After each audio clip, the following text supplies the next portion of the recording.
Hello folks, my name is Mark, this is Why I Hate the World. How you guys doing? So the latest boogeyman to emerge from the internet over the last year or so is the dreaded social justice warrior, otherwise known as an SJW. And if you don't know what that is, a social justice warrior is a progressive political activist, usually of college age, who invests in identity politics and who takes all of this shit extremely seriously, to the point where they decry any perceived dissent to the overall radical progressive agenda as opposition, no matter how well intended. Basically they're college kids who go to college and read a book for the first times in their lives and think that they know everything. All right. I've been there. We've all been there. You're young. You realize that everyone's been lying to you your entire life, right? You read some shit in a book and it resonates with you, and then suddenly you're an activist, right?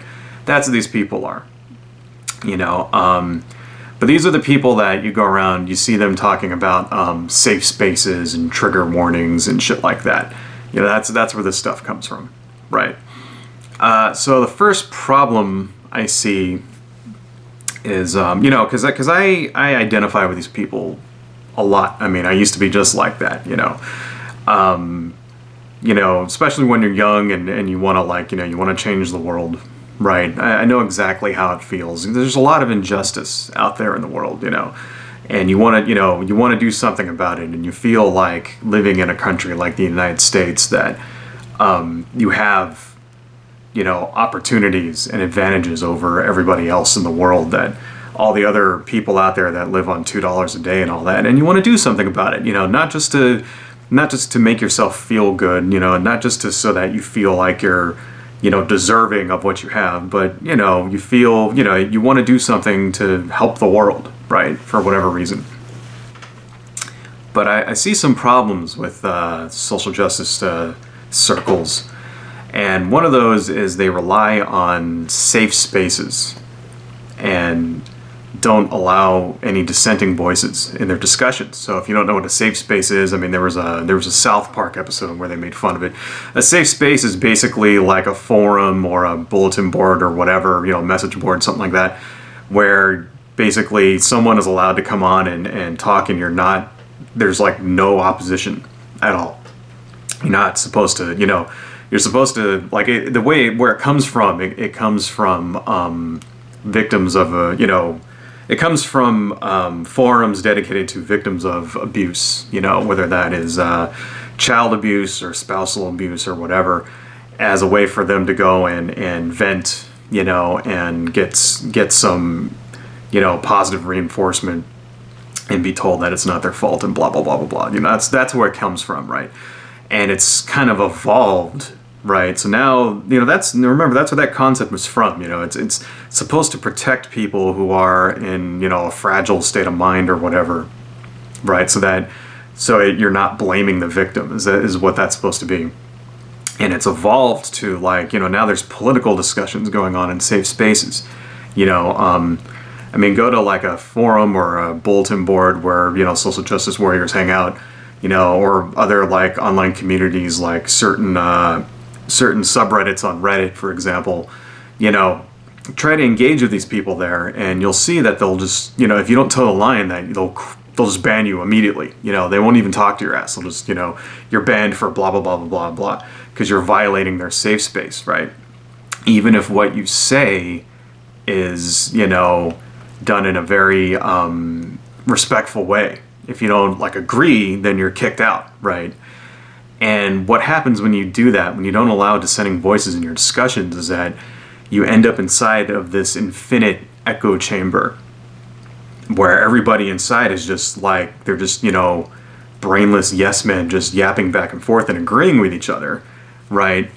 And all it is just people agreeing and with like-minded other individuals and reinforcing ideas back and forth. But that sounds great and everything, but the practical effect of that, of not allowing, of creating your message inside of that kind of echo chamber, is that it moves your movement further in whatever direction on the political spectrum you are. So what's happening is that all of these social justice circles, these groups, they're moving even further to the left than they were. You know, that's why after the Paris terrorist attacks, some people from the Black Lives Matter movement went on Twitter and used the hashtag fuck Paris. And, you know, because they're basically saying like, well, this happens to black people all the time, and then, you know, so fuck Paris, right? You know, because you care about it when it's Paris, but not when it's black. So that's why people will think that's a good idea. You know, see that as far as I can see, the entire fuck Paris hashtag was a disaster. Everybody hates, you know, turned against that, and every single person that I see on the internet saying that's been a bad idea. And whoever thought that up, you know, really fucked that up. You know, if you have a movement, you have to craft a message for your movement. And it's a good idea if your movement, you know, you to think about that message before you put it out there. You know what I mean? So whether or not that was officially, you know, I know that I don't think the Black Lives Matter movement has like a leader, but you would think that somebody would have like talked about this first before they just went out and did it and then like retweeted it and all that shit. You know, I mean, damn. So that's what ends up happening is that your movement, getting back to the subject, your movement moves, you know, they're getting pushed even further to the left to the point where it's alienating the general public, right? And, you know, this kind of, you know, this kind of yes men echo chamber effect has been going on in right-wing circles for decades, okay? I mean, shit, ever since I can remember, you know, that's what it's been like on the right. You know, go to like any anti-abortion website or any like Tea Party website or something and try to talk to those people there about, you know, stuff. And they'll just kick your ass out in an instant. They don't even care. You know, that's how it's always been on the right. But on the left, as far in my experience at least on the left, it hasn't been like that. You know, the left has usually been a lot more open to discussion, you know. You could go to some, you know, some website like Democratic Underground or something, and you could have, you know, within, you know, you could have a moderated discussion. Don't get me wrong. It's like they don't just allow anything. It's moderated, obviously, you know, to kick out the trolls and shit. But usually you can have intelligent, open discussions where, you know, where you can dissent and talk about policies and shit like that, you know. And now I'm seeing more and more that, you know, the social justice people are taking over and that shit's going away. And I think that's really bad for the left, you know, the progressive movement in general, right? The other problem I see with social justice people is their reliance upon identity politics, which they seem to take that to an extreme. So the way identity politics works is it's based on perceived social privileges of class, right? So that if you're part of an oppressed class, then your voice is more important to the discussion than someone who isn't part of an oppressed class. So that's why, you know, the girl that did the Bang Colbert thing, her name was Sway Park, I think, Susie Park, something like that. That's why she can go on TV and she can tell a white anchorman that his opinion on racial matters is like irrelevant, and it doesn't matter because he's a white man, you know. And it's because, you know, and the thing is that the general public sees that and they say she's being racist, right? But it's because to her, you know, she relies on identity politics, and to her, you can't be racist unless your class is in charge. Unless your class is the ruling class, then you can't be racist. And that message just doesn't make any sense to the general public. That doesn't resonate with the general public because it's fucking bullshit. But, you know, because it relies on identity politics, which, you know, the general public doesn't go for that, right? I mean, that's basically what identity politics is. It's taking the traditional notion of class warfare and turns it on its head in a way that I think that is not compatible with democracy. You know, in democracy, you know, our country is a democratic system. You know, we call it whatever you want, democratic republic, whatever. You know, somebody always gets pissed when I say we live in a democracy, right? But that's our system of government, essentially. You know, representative democracy. And in a democracy, regardless of your class, you're supposed to be included in the decision making. You know, everybody is supposed to have equal rights. Everybody is supposed to have, you know, an equal access to power, right? Every person over the age of 35 can run for president. Okay, every person can run for office, right? Every person can vote. That's how it's supposed to be. It doesn't always work out that way, but you know, our system is not perfect, but there's flaws in the system, but it's, you know, that's how it's supposed to work, you know, and I think we come actually pretty close, you know, regardless of all the flaws in our system, I think we come pretty close to something actually achieving democracy, you know, and I don't think that, you know, identity politics of the type that people like Miss Park rely on is compatible with that. You know, you shouldn't be, you know, just because you're not part of a certain class doesn't mean that you don't get to have an opinion on certain subjects, right?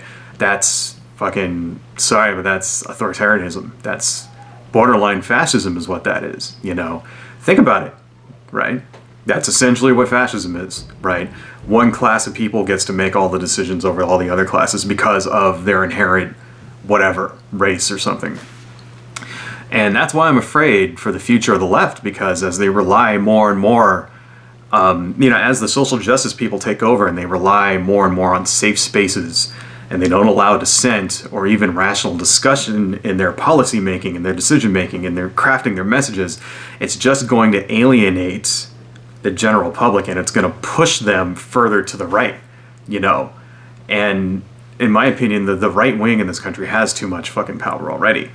Okay, you know, it's important that, you know, we have a strong left. I mean, you know, if you want to see social changes in this country, then your message has to be inclusive of everybody. It has to resonate with the majority. You know, do you think that we would have ever gotten past Jim Crow or past the Civil Rights Act if white people didn't, you know, support the civil rights movement? If Martin Luther King, you know, if they relied on identity politics and they told white people that their opinions don't matter?